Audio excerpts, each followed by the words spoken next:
Hello friends, welcome to Richu's Kitchen. இன்னைக்கு நம்ம கிச்சன்ல சிம்பிளான லஞ்ச் மெனு தான் பார்க்க போறோம். முருங்கைக்காய் மசாலா கறியும் அதுக்கு சூட் ஆகுற மாதிரி புடலங்காய் பொரியலும் எப்படி செய்யறதுன்னு பார்க்கலாம். வீடியோக்குள்ள போறதுக்கு முன்னாடி நம்ம சேனல் இதுவரைக்கும் Subscribe பண்ணலனா Subscribe பண்ணிக்கோங்க. கூடவே பக்கத்துல இருக்க பெல் ஐகானையும் கிளிக் பண்ணிக்கோங்க. இப்போ வாங்க வீடியோக்குள்ள போலாம். முதல்ல புடலங்காய் பொரியல் எப்படி செய்யறதுன்னு பார்க்கலாம். ஒரு கடாயில ஒரு 2 ஸ்பூன் அளவுக்கு எண்ணெய் ஆட் பண்ணிக்கிறேன். எண்ணெய் நல்லா காஞ்சதுக்கு அப்புறமா இதில் கொஞ்சமாக கடுகு உளுத்தம் பருப்பு சேர்த்துக்கலாம். சேர்த்துட்டு இது கூடவே ஒரு அரை டீஸ்பூன் அளவுக்கு ஜீரகம் சேர்த்துக்கலாம். இப்போ இது நல்லா பொரிஞ்சதுக்கு அப்புறமா காரத்துக்கு ஏற்ற மாதிரி நீங்கள் பச்சை மிளகாய் ஆட் பண்ணிக்கோங்க. நான் ஒரு பச்சை மிளகாய் ஆட் பண்ணிக்கிறேன். இப்போ இது நல்லா வதக்கி விட்டுட்டு இது கூட ஒரு பெரிய வெங்காயத்தை இது போல் ஸ்லைசஸாக கட் பண்ணி வச்சுருக்கேன் ஆட் பண்ணிக்கலாம். ஆட் பண்ணிவிட்டு இதை நல்லா வதக்கி விட்டுக்கலாம். ஆல்ரெடி நம்ம சேனலில் நிறைய பொரியல் ரெசிபீஸ் அப்லோட் பண்ணியிருக்கோம். வேணுங்கிறவங்களுக்கு கீழே டிஸ்கிரிப்ஷன் பாக்ஸில் லிங்க் கொடுக்குறேன், செக் பண்ணிக்கோங்க. இப்போ வெங்காயம் நல்லா வதங்கட்டும். வெங்காயம் நல்லா வதங்கினதுக்கப்புறமா புடலங்காயை இந்த மாதிரி கட் பண்ணி வச்சுருக்கேன். உங்களுக்கு எந்தளவு வேணுமோ அந்தளவு கட் பண்ணிக்கலாம். நான் ஒரு 3 மீடியம் சைஸ் புடலங்காயை கட் பண்ணி வச்சுருக்கேன். ஆட் பண்ணிக்கலாம். ஆட் பண்ணிவிட்டு அடுப்பை சிம்லேயே வச்சுட்டு வதக்கி விட்டுக்கோங்க.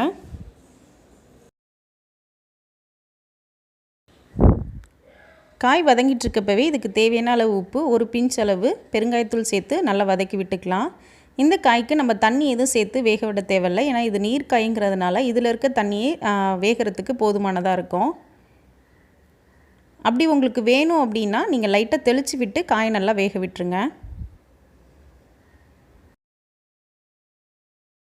இப்போ இது ஒரு மூடி போட்டு ஒரு 5லேருந்து 10 நிமிஷம் அடுப்பு சிம்லேயே வச்சுட்டு நல்லா வேக விட்டுருங்க.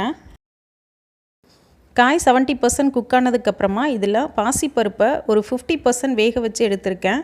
அதையும் ஆட் பண்ணிக்கிறேன். அதே மாதிரி கருவேப்பிலையை ஸ்டார்டிங்கில் நான் சேர்க்கல, அதனால் இந்த ஸ்டேஜில் நான் சேர்த்துக்கிறேன். நீங்கள் பருப்பு வேக வச்சுட்டு எடுக்கல அப்படின்னா ஒரு 10 மினிட்ஸ் ஊற வச்சுட்டு காய் வேக விடுறப்பே நீங்கள் ஆட் பண்ணிட்டிங்கன்னா ஈஸியாக குக் ஆயிரும். இப்போ பாசிப்பருப்பை ஆட் பண்ணிவிட்டு நல்லா மிக்ஸ் பண்ணி விட்டுக்கலாம். நீங்கள் பாசிப்பருப்புக்கு பதில் வேக வச்ச துவரம் பருப்பு கூட ஆட் பண்ணிக்கலாம், அதுவும் நல்லா தான் இருக்கும். கடைசியாக இதில் ஒரு 1/4 மூடி அளவு தேங்காய் துருவல் ஆட் பண்ணிக்கலாம். ரொம்ப மைல்டான இந்த பொரியல் மசாலா கறிக்கெலாம் ரொம்பவே சூட் ஆகும். அது மட்டும் இல்லாமல் புளிக்குழம்பு, வத்தக்குழம்பு இதுக்கெலாம் ரொம்பவே நல்லாயிருக்கும். இப்போ புடலங்காய் பொரியல் ரெடி ஆகிடுச்சு. இப்போ முருங்கைக்காய் மசாலா கறி எப்படி செய்கிறதுன்னு பார்க்கலாம்.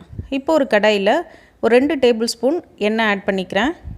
எண்ணெய் நல்லா காய்ச்சதுக்கப்புறமா இதில் கொஞ்சமாக கடுகு உளுத்தம் பருப்பு சேர்த்துக்கலாம். இது நல்லா பொரிஞ்சதுக்கப்புறமா இதில் வெங்காயம், ஒரு வெங்காயத்தை இது போல் கட் பண்ணி வச்சுருக்கேன், ஆட் பண்ணிக்கலாம். உங்கள்கிட்ட சின்ன வெங்காயம் இருந்ததுன்னா அதை ஆட் பண்ணிக்கோங்க. இது கூடவே கொஞ்சமாக கருவேப்பிலையும் சேர்த்து நல்லா வதக்கி விட்டுக்கலாம்.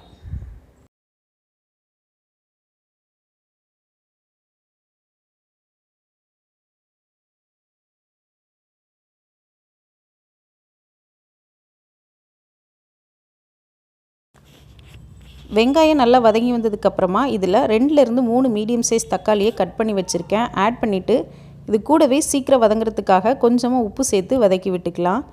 தக்காளி நல்லா வதங்கி எண்ணெய் பிரிஞ்சு வரணும், அது வரைக்கும் நல்லா அடுப்பை சிம்லேயே வச்சுட்டு நல்லா வதக்கி விட்டுக்கோங்க. இப்போ தக்காளி நல்லா வதங்கிருச்சு. இந்த ஸ்டேஜில் உங்களோட காரத்துக்கு ஏற்ற மாதிரி வீட்டில் அரைச்ச குழம்பு மிளகாத்தூள் ஆட் பண்ணிக்கலாம். உங்கள்கிட்ட குழம்பு மிளகாத்தூள் இல்லை அப்படின்னா நீங்கள் காரத்துக்கு ஏற்ற மாதிரி தனி மிளகாத்தூள், அதுக்கு ஈக்குவலாக தனியாத்தூள் ஆட் பண்ணிக்கலாம். இது கூடவே ஒரு அரை டீஸ்பூன் அளவுக்கு மஞ்சள் தூள் சேர்த்து இந்த மசாலாவோட பச்சை வாசனை போகிற வரைக்கும் நல்லா வதக்கி விட்டுக்கோங்க.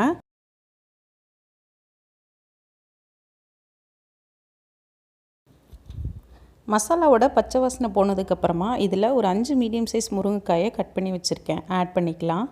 உங்களோட அளவுக்கு ஏற்ற மாதிரி நீங்கள் ஆட் பண்ணிக்கோங்க. ஆட் பண்ணிவிட்டு ஒரு 2 நிமிஷம் நல்லா அந்த மசாலாவோட மிக்ஸ் ஆகிற மாதிரி வதக்கி விட்டுக்கோங்க.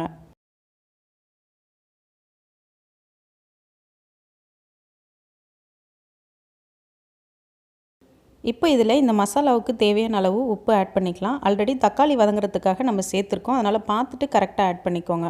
கூடவே ஒரு பிஞ்ச் அளவு பெருங்காயத்தூள் ஆட் பண்ணிக்கலாம். ஆட் பண்ணிவிட்டு காய் நல்லா வேகிறதுக்காக இது மூழ்கிற அளவு தண்ணி ஊற்றி நல்லா வேக விட்டுக்கலாம். இப்போ காய் நல்லா வேகட்டும். இதுக்கு ஒரு மசாலா பேஸ்ட் ரெடி பண்ணிக்கலாம்.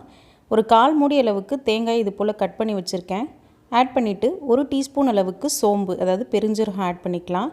ஒரு அரை டீஸ்பூன் அளவுக்கு கசகசா, ஒரு சின்ன துண்டு கல்பாசி ஆட் பண்ணிவிட்டு நல்லா பேஸ்ட்டாக அரைச்சி எடுத்துட்டு இப்போது இந்த மசாலாவில் ஆட் பண்ணிக்கலாம். இப்போ இந்த பேஸ்ட்டை ஆட் பண்ணிவிட்டு உங்களுக்கு கிரேவி கன்சிஸ்டன்சி எந்த அளவுக்கு வேணுமோ அந்தளவுக்கு நீங்கள் தண்ணி ஆட் பண்ணிக்கலாம். அப்படி இல்லைனா நீங்கள் தண்ணி அதிகம் ஊற்றாமல் இதை நீங்கள் திக்காக செஞ்சுட்டு நம்ம சைடிஷாகவும் யூஸ் பண்ணிக்கலாம். எப்போதும் முருங்கைக்காய் வச்சு சாம்பார் புளிக்குழம்புன்னு செய்யாமல் கொஞ்சம் வித்தியாசமாக இது மாதிரி செஞ்சு பாருங்கள். டேஸ்ட் ரொம்பவே நல்லாயிருக்கும். இப்போ நம்ம தேங்காய் பேஸ்ட்டை ஆட் பண்ணதுக்கப்புறமா ஒரு 2 to 3 மினிட்ஸ் நம்ம கொதிக்க விட்டால் போதும். பார்த்திங்கன்னா எண்ணெய் நல்லா பிரிஞ்சு வர ஆரம்பிச்சிருச்சு. இந்த ஸ்டேஜில் நம்ம கடைசியாக கொஞ்சமாக மல்லி இலை தூவிக்கலாம். அதே மாதிரி நீங்கள் இந்த மெத்தடில் செஞ்சுட்டு நம்ம தோசை இட்லி இதுக்கெலாம் நம்ம சைடிஷாகவும் யூஸ் பண்ணிக்கலாம். அவ்வளோதான், முருங்கைக்காய் மசாலா கறி ரொம்பவே சூப்பராக ரெடி ஆகிடுச்சு. இதை நம்ம சுட சுட வடித்த சாதத்தோடு போட்டு பிசைஞ்சு சாப்பிட்றப்போ டேஸ்ட் உங்களுக்கு ரொம்பவே நல்லாயிருக்கும்.